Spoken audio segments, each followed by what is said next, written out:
Hey, what's up guys, it's my first video and today I want to show you how to make a simple program using Turbo C++. So without wasting our time, I'm going to open Turbo C++ and that's, as you guys can see, it's running. I'm using Windows 7. So first of all, it will show up you a blank page. You have to open a new file. I've already opened made a file using this. Now I am going to reopen this.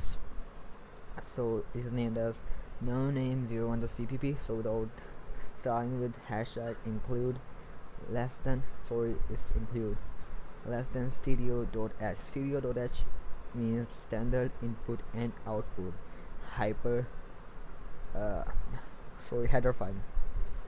And second part is hashtag include conio.h. This is a very simple program for beginners only.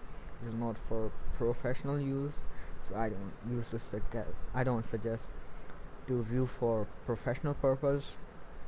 So third part is to write main functionalities. Without main functionalities, the program cannot run.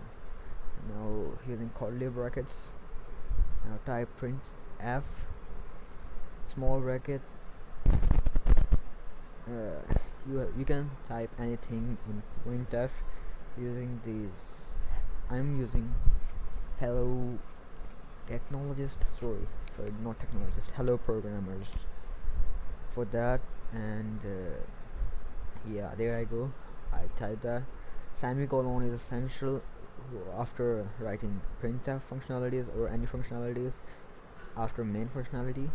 In curly brackets, semicolon is essential. Catch is also essential for a program to run. Now I'm going to compile it. It is compiled successfully. There are no errors in my program, and here it runs. So thanks for watching. If you like this video, please hit the bell icon and stay tuned with our new videos.